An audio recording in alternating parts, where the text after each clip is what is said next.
Hello दोस्तों, स्वागत है आपका अपने यूट्यूब चैनल मैथ ओमेगा में। आज हम दोस्तों बात करेंगे क्लास 10th के ट्रिग्नोमेट्री रेशियो के बारे में। इससे पिछली वाली वीडियो में हम लोगों ने दोस्तों कुछ क्वेश्चन को सॉल्व किया था।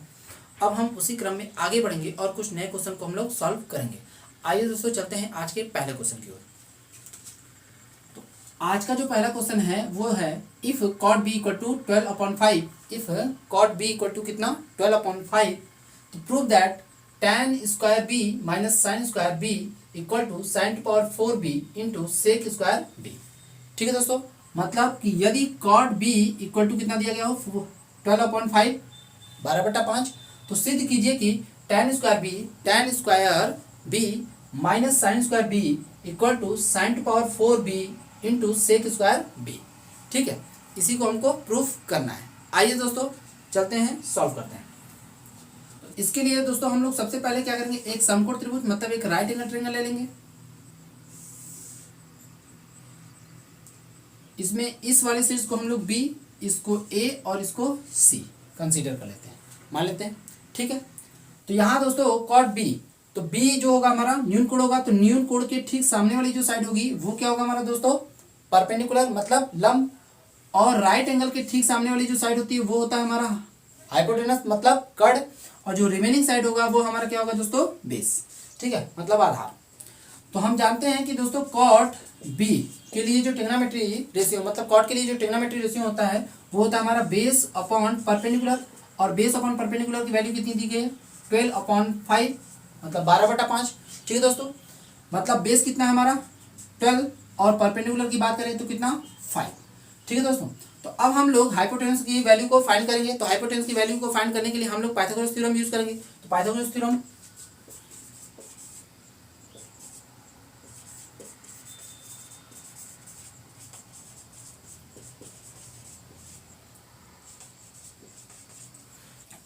थ्योरम यह कहता है कि किसी भी समकोण त्रिभुज में बड़ी भुजा का वर्ग दो छोटी भुजाओं के वर्गों के योग के बराबर होता है। मतलब किसी भी समकोण त्रिभुज में जो बड़ी वाली साइड होती है उसका स्क्वायर जो होता है वो दो अदर छोटी साइडों के स्क्वायर के सम ऑफ के इक्वल होता है।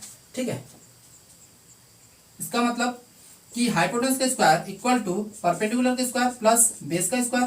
तो हाइपोटेनस कितना है दोस्तों BC, तो BC square equal to perpendicular की बात करें तो AC स्क्वायर, अगर बेस की बात करें तो बेस कितना है दोस्तों AB स्क्वायर। ठीक, तो BC की बात करेंगे तो BC है कितना दोस्तों मालूम करना है हमें। अगर बात करें AC तो AC कितना है दोस्तों 5 स्क्वायर, और AB कितना है दोस्तों 12 स्क्वायर। ठीक, तो BC स्क्वायर इक्वल टू 5 का स्क्वायर कितना हो जाएगा दोस्तों 25, और 12 का स्क्वायर कितना हो जाएगा 12 का स्क्वायर कितना होगा दोस्तों 144 मतलब 144। ठीक है, तो BC स्क्वायर इक्वल टू 25 में अगर हम 144 को ऐड करते हैं तो कितना प्राप्त होगा दोस्तों 5 में 4 को ऐड करेंगे तो कितना 9, 2 में 4 को ऐड करेंगे तो कितना 6 और 1। ठीक है, तो कितना प्राप्त हो जाएगा 169 मतलब 169। अब दोस्तों हम दोनों ही साइड का स्क्वायर रूट निकालते हैं। तो BC के स्क्वायर का स्क्वायर रूट कितना हो जाएगा केवल BC और 169, तो 169 का स्क्वायर रूट ध्यान देगा दोस्तों यहाँ पर 169 को हम कुछ इस तरीके से लिख सकते हैं 13 इंटू 13। ठीक है, तो यहाँ 13 का एक पेयर बन चुका है, तो स्क्वायर रूट के केस में हम पेयर का केवल एक बाहर लिख लेते हैं, तो ये हो जाएगा केवल 13। तो 169 का जो स्क्वायर रूट होगा वो कितना आएगा 13। ठीक है दोस्तों, तो इस प्रकार से जो BC की वैल्यू मिली वो कितना हमें प्राप्त हो गया 13। ठीक, अब ध्यान दीजिएगा दोस्तों कि हमें निकालना है ट्रिग्नोमेट्री रेशियो tan B का sin B का और sec B का। ठीक है, tan B का sin B का और sec B का ट्रिग्नोमेट्री रेशियो फाइंड करना है। आइए देखते हैं। सबसे पहले हम लोग दोस्तों tan B के लिए चलते हैं। तो tan B के लिए हम जानते हैं ट्रिग्नोमेट्री रेशियो जो होता है वो क्या होता है हमारा दोस्तों परपेंडिकुलर अपॉन बेस, तो परपेंडिकुलर कितना है 5 और बेस की बात करें तो कितना है 12। अब अगर इसके बाद अगर हम बात करें तो साइन B के लिए, तो साइन के लिए जो ट्रिग्नोमेट्री रेशियो होता है वो होता है हमारा दोस्तों परपेंडिकुलर अपॉन हाइपोटेनस मतलब लंब बटे कर्ण, तो परपेंडिकुलर अपॉन हाइपोटेनस। तो लंब कितना है दोस्तों 5, ठीक है, और हाइपोटेनस मतलब कर्ण कितना है दोस्तों 13, ठीक है। अब इसके बाद अगर हम बात करें सेक बी के लिए, तो सेक बी, तो सेक के लिए जो ट्रिग्नोमेट्रिक रेशियो होता है वो होता है हमारा hypotenuse upon base, hypotenuse upon base मतलब कर्ण बटे आधार। तो हाइपोटेनस कितना है दोस्तों 13 और बेस की बात करेंगे तो कितना है दोस्तों 12, ठीक है। तो इस प्रकार से tan बी का मान, sin बी का मान और sec बी का मान हमें प्राप्त हो चुका है। अब हम इसी का यूज करके हम लोग इसे प्रूव करते हैं। तो आइए देखते हैं। तो लेफ्ट हैंड साइड लेते हैं सबसे पहले। तो लेफ्ट हैंड साइड कितना है दोस्तों tan square B minus sin square B. तो ध्यान दीजिएगा दोस्तों, tan बी के लिए ट्रिग्नोमेट्रिक रेशियो कितना है 5/12। तो यहाँ हो जाएगा हमारा कितना 5/12 का whole square minus sine B के लिए ट्रिग्नोमेट्रिक रेशियो कितना है। तो साइन बी के लिए ट्रिग्नोमेट्रिक रेशियो जो है वो हमारा कितना 5/13। ये हमें प्राप्त हो जाएगा 5/13 का होल स्क्वायर, ठीक है दोस्तों। तो अब दोस्तों हम अगर इसे सॉल्व करेंगे तो 5/12 का होल स्क्वायर, तो ध्यान दीजिएगा 5/12 का होल स्क्वायर, तो हम कुछ इसे इस तरीके से लिख सकते हैं 5/12 इंटू 5/12। तो 5 का 5 में मल्टीप्लाई होगा तो 25 और 12 का 12 में मल्टीप्लाई होगा तो कितना 144, कितना दोस्तों 144। तो इस तरीके से हमें इसकी जो वैल्यू मिली वो कितना 25/144। फिर माइनस, अब बात करें अगर दोस्तों 5/13 के होल स्क्वायर की वैल्यू की, तो 5/13 का होल स्क्वायर की वैल्यू ध्यान दीजिएगा दोस्तों। तो 5/13 का होल स्क्वायर इक्वल टू हम इसे कुछ इस तरीके से लिख सकते हैं 5/13 इंटू 5/13, ठीक है। तो 5 का 5 में मल्टीप्लाई करेंगे तो कितना 25 और 13 का 13 में मल्टीप्लाई करेंगे, 13 का 13 में मल्टीप्लाई करेंगे तो कितना आता है दोस्तों 169, ठीक है। तो यहाँ से हमें प्राप्त हो गया 25/169 मतलब 25/169, ठीक है। अगर हम इसे सॉल्व करें तो जैसे अगर हम बात करें 3 और 5 के एलसीएम की, तो 3 और 5 का एलसीएम जो होगा वो हमेशा इसका गुणनफल ही होगा। ऐसा इसलिए क्योंकि 3 और 5 में कोई भी उभयनिष्ठ गुणनखंड नहीं है, मतलब कोई भी कॉमन फैक्टर नहीं है। तो इन दोनों का एलसीएम कितना आ जाएगा 3 और 5 का एलसीएम मतलब 15, ठीक है। तो इसी प्रकार से 144 और 169 में कोई भी कॉमन फैक्टर नहीं है, तो इसका एलसीएम सदैव इसका गुणनफल ही होगा। तो मतलब 144 गुणे कितना 169, ठीक है।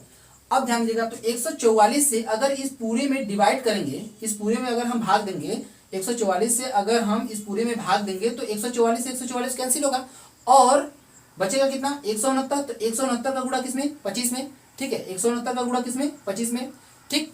तो यहाँ से अगर हम 169 का गुणा 25 में करेंगे तो 25 गुणे कितना 169 माइनस, उसी प्रकार से अगर 169 मतलब 169 से अगर हम इस पूरे में डिवाइड करेंगे ना, इस पूरे में अगर हम डिवाइड करेंगे तो 169 से कैंसिल हो जाएगा और बचेगा कितना 144। तो 144 का मल्टीप्लाई किसमें 25 में, तो 144 का मल्टीप्लाई अगर 25 में करेंगे तो हमें कितना प्राप्त हो जाएगा दोस्तों 25 इंटू 144, ठीक है दोस्तों। तो अब ध्यान दीजिएगा कि यहाँ से हम लोग 25 क्या करेंगे कॉमन ले लेंगे, 25 हम लोग कॉमन लेंगे। तो 25 हमने कॉमन लिया तो बचा कितना दोस्तों 169 माइनस 144 मतलब 169 माइनस 144 अपॉन, अब नीचे अगर हम बात करें हर की तो हर कितना हमें प्राप्त हो गया तो 144 गुणे 169। आप यहाँ गुणा कर सकते हैं या इसी तरीके से रहने दें, तो हमें प्राप्त हो जाएगा 25 इंटू 169 में से अगर 144 को सबट्रैक्ट करेंगे घटाएंगे तो कितना प्राप्त हो जाएगा 25, ठीक है दोस्तों। तो 25 अपॉन कितना 144 इंटू 169। अगर इसे और सॉल्व किया जाए तो 25 का 25 में मल्टीप्लाई करेंगे तो कितना प्राप्त हो जाएगा 625 अपॉन कितना 144 इंटू 169, ठीक है दोस्तों। तो इस प्रकार से हमें लेफ्ट हैंड साइड हमने कितना लाया 625 अपॉन 144 इंटू 169। अगर हम राइट हैंड साइड को भी इतना ही ला दें तो हमारा यह प्रूफ हो जाएगा कि left hand side right hand side की क्या है इक्वल है। आइए देखते हैं। तो अब हम लोग दोस्तों बात करेंगे राइट हैंड साइड की।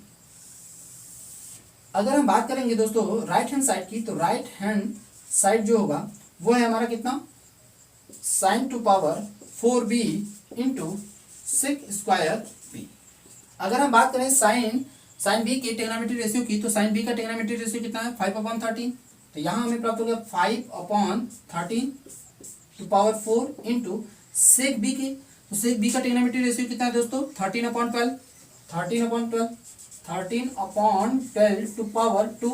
ठीक है, अगर हम इसे और सॉल्व करें तो हम इसे लिख सकते हैं 5/13 टू पावर 4 को 5/13 इंटू 5/13 इंटू 5/13 इंटू 5/13 इंटू, अब 13/12 होल स्क्वायर है तो हम इसे लिख सकते हैं 13/12 इंटू 13/12। ठीक है दोस्तों, तो 13 से 13 कैंसिल और इस 13 से इस 13 कैंसिल, क्योंकि सभी में क्या है मल्टीप्लाई है, तो 13 से 13 कैंसिल, इस 13 से ये वाला 30 कैंसिल। ठीक है, तो अगर हम ध्यान से इसको देखें तो 5 का 5 में मल्टीप्लाई होगा तो 25 में फिर से 5 का मल्टीप्लाई करेंगे तो कितना 125 में फिर से 5 का मल्टीप्लाई करेंगे तो कितना 625। तो कितना दोस्तों प्राप्त होगा 625 अपॉन, अब 13 इंटू 13, तो 13 इंटू 13 से कितना हो जाएगा दोस्तों 169 और 12 का मल्टीप्लाई करेंगे तो कितना दोस्तों प्राप्त होगा 144। ठीक है, तो यहाँ से हमें प्राप्त हो जाएगा 144 और यहाँ से हमें दोस्तों कितना प्राप्त होगा 169। ठीक है दोस्तों, इस प्रकार से हमने दोस्तों देखा कि लेफ्ट हैंड साइड की जो वैल्यू आई वो कितना 625 अपॉन 144 इंटू 169। ठीक है, उसी प्रकार राइट हैंड साइड की भी वैल्यू कितनी आ गई 625 अपॉन 144 इंटू 169। तो लेफ्ट हैंड साइड और राइट हैंड साइड दोनों ही क्या है इक्वल है। तो इस प्रकार से दोस्तों ये क्वेश्चन हमारा प्रूफ हो चुका है। अब हम लोग आगे चलते हैं और एक दूसरे क्वेश्चन को सॉल्व करते हैं। तो आइए दोस्तों चलते हैं हम लोग आज के दूसरे क्वेश्चन की ओर। दूसरा क्वेश्चन है कि if sine theta equal to कितना 4/5, तो find the value of 4 tan theta minus 5 cos theta upon sec theta plus 4 cot theta. ठीक है दोस्तों, मतलब यदि साइन थीटा का मान कितना हो 4/5 हो, तब 4 tan theta minus 5 cos theta upon sec theta plus 4 cot theta का मान ज्ञात कीजिए। ठीक है, तो इसके लिए हम लोग सबसे पहले एक सबकोट त्रिभुज बनाएंगे, मतलब राइट एंगल ट्रायंगल। ठीक है दोस्तों, हमने इस वाले से इसको ए, इसको बी और इसको सी लिया। इस एंगल को हमने कितना मान लिया थीटा, मतलब इस न्यून कोण को हमने कितना मान लिया थीटा। तो जिस भी न्यून कोण को एक्यूट एंगल को हम लोग थीटा कंसीडर कर रहे हैं, ठीक उसके सामने वाली जो साइड होगी वो क्या हो जाएगा हमारा दोस्तों परपेंडिकुलर। राइट एंगल बी पर है तो बी के ठीक सामने वाली जो साइड होगी वो क्या होगा हमारा हाइपोटेनस, और जो रिमेनिंग साइड होगा वो क्या होगा दोस्तों हमारा बेस। ठीक है, तो यहाँ हमें कितना प्राप्त है दोस्तों साइन थीटा। तो साइन थीटा के लिए जो ट्रिग्नोमेट्री रेशियो होता है वो होता है हमारा कितना परपेंडिकुलर अपॉन हाइपोटेनस। तो परपेंडिकुलर अपॉन हाइपोटेनस की वैल्यू कितनी है 4/5। ठीक है दोस्तों, तो मतलब कि परपेंडिकुलर की वैल्यू कितनी 4 और हाइपोटेनस कितना 5। ठीक, तो हम लोग सबसे पहले दोस्तों बेस की वैल्यू फाइंड करेंगे, और बेस की वैल्यू किस तरीके से फाइंड होगा हमारा पाइथागोरस थ्योरम से। ठीक है, तो पाइथागोरस थ्योरम से आइए देखते हैं।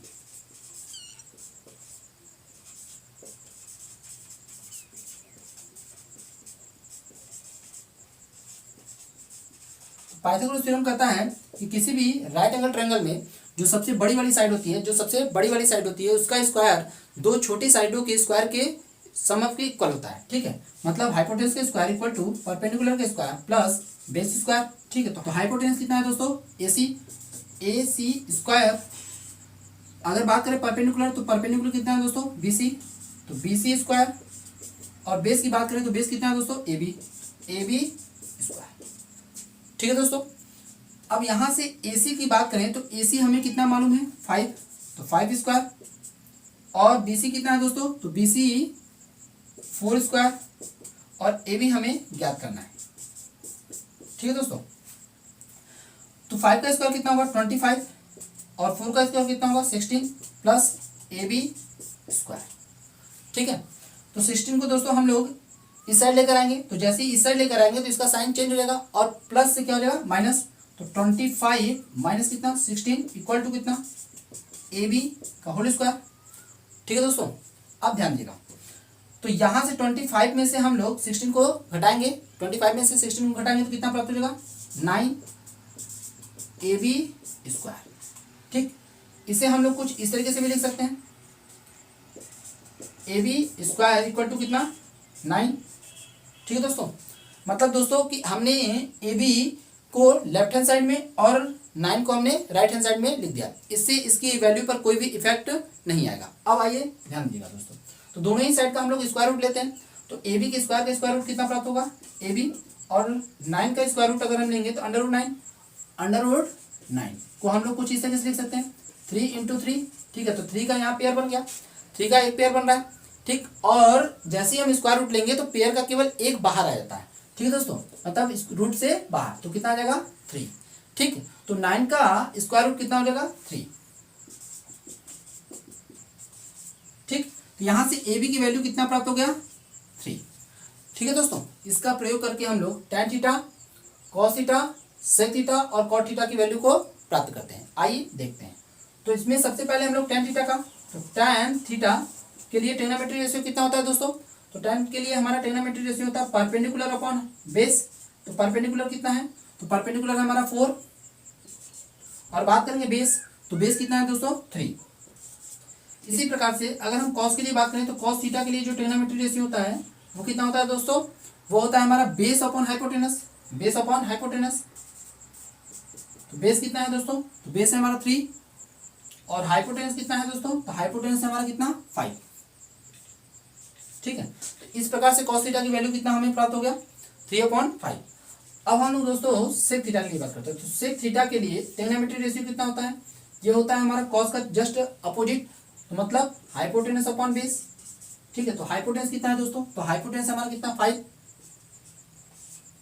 और बेस कितना है दोस्तों 3, बेस है हमारा कितना 3। ठीक है, तो इस तरीके से हमें sec थीटा का वैल्यू कितना मिला 5/3। अब बात करते हैं हम लोग cot थीटा के लिए। cot थीटा के लिए जो ट्रिग्नोमेट्री रेशियो होता है वो tan का जस्ट अपोजिट, मतलब बेस अपॉन परपेंडिकुलर। ठीक है, तो बेस की वैल्यू कितना है, तो बेस की वैल्यू है 3, और परपेंडिकुलर की वैल्यू कितनी है, तो परपेंडिकुलर की वैल्यू है 4। ठीक है दोस्तों, अब हम लोग दोस्तों इन सभी वैल्यू का प्रयोग करके हम लोग इसकी वैल्यू को फाइंड करते हैं। आइए देखते हैं, तो 4 tan theta minus 5 cos theta upon sec theta plus 4 cot theta. ठीक है दोस्तों, तो यहाँ हमें प्राप्त हुआ 4 tan थीटा की वैल्यू कितनी है, तो tan थीटा की वैल्यू है 4/3 माइनस 5 cos थीटा की वैल्यू, cos थीटा की वैल्यू है 3/5 अपॉन, अगर हम sec थीटा की बात करेंगे तो sec थीटा की वैल्यू कितनी है दोस्तों, तो sec थीटा की वैल्यू है 5/3 प्लस 4 cot थीटा की, तो cot थीटा की वैल्यू कितनी है 3/4। ठीक है दोस्तों, तो यहाँ से 5 से 5 कैंसिल, और यहाँ से हमारा 4 से 4 कैंसिल, क्योंकि यह अंश का काम करेगा और यह हर का, तो यहाँ से ये भी कैंसिल, उसी तरीके से 4 से 4 भी कैंसिल। अब ध्यान दीजिएगा दोस्तों, 4 से 4 में मल्टीप्लाई करेंगे तो कितना 16, और 1 से 3 में मल्टीप्लाई करेंगे तो 1 से 3 में मल्टीप्लाई करेंगे तो कितना 3, फिर माइनस। ठीक, और यहाँ कितना दोस्तों 5 से 5 कैंसिल हो चुका है, तो कितना बचेगा 3, तो यहाँ हमें 3 अपॉन 5/3, यहाँ हो गया हमारा कितना 5/3, फिर प्लस यहाँ 4 से 4 कैंसिल हो गया है तो कितना बचेगा 3, तो यहाँ हो गया हमारा कितना 3 इक्वल टू। अब ध्यान दीजिएगा दोस्तों, यहाँ अपॉन 1 मान लें, यहाँ भी कितना 1 मान लें। ठीक है, इससे इसकी वैल्यू पर कोई भी इफेक्ट नहीं आएगा। अब ध्यान दीजिएगा, तो 3 और 1 का एलसीएम लेंगे, तो 3 और 1 का एलसीएम कितना हो जाएगा 3। अब 3 से 3 में डिवाइड करेंगे, 3 से 3 में डिवाइड करेंगे तो कितना प्राप्त होगा 1, और 1 का मल्टीप्लाई 16 में करेंगे तो कितना 16, माइनस 1 से अगर हम 3 में डिवाइड करेंगे तो 1 से 3 में डिवाइड करेंगे तो कितना प्राप्त होगा 3, और 3 का मल्टीप्लाई अगर हम 3 में करते हैं, 3 का मल्टीप्लाई यहाँ पर 3 में करते हैं तो कितना 9। ठीक है दोस्तों, अपॉन, अब हम इसी तरीके से दोस्तों इस हर को भी हम लोग सॉल्व करेंगे, मतलब डिनोमिनेटर को। तो ध्यान देगा, तो यहाँ से 3 और 1 का एलसीएम कितना होगा, 3 और 1 का एलसीएम कितना हो जाएगा भाई 3, 3 से 3 में डिवाइड करेंगे तो कितना प्राप्त होगा 1, और 1 का मल्टीप्लाई अगर 5 में करेंगे तो कितना 5 प्लस 1 से अगर हम 3 में डिवाइड करेंगे, 1 से अगर हम 3 में डिवाइड करेंगे तो कितना प्राप्त होगा 3, और 3 का 3 में अगर मल्टीप्लाई करेंगे तो कितना प्राप्त हो जाएगा 9। ठीक है दोस्तों, कितना 9। अब ध्यान दीजिएगा यहाँ पर, तो 3 से ये 3 कैंसिल, क्योंकि यहाँ भी यह डिनोमिनेटर है मतलब हर, और यहाँ भी यह हर है, तो ये इससे कैंसिल। अब 16 में से 9 को अगर घटाएंगे, 16 में से 9 को घटाएंगे तो कितना प्राप्त होगा दोस्तों 7, और 5 में 9 को ऐड करेंगे, 5 में 9 को ऐड करेंगे तो कितना 14। ठीक है दोस्तों, तो 7 से 14 को अगर हम कट करेंगे तो कितना 1/2, 7 1 जा 7 और 7 2 जा 14। ठीक है दोस्तों, तो इस प्रकार से हमें 4 tan theta minus 5 cos theta upon sec theta plus 4 cot theta की वैल्यू कितनी प्राप्त हो गई 1/2। ठीक है दोस्तों, तो आपको यह वीडियो कैसा लगा दोस्तों, कमेंट करें, शेयर करें, लाइक करें और चैनल को सब्सक्राइब करें।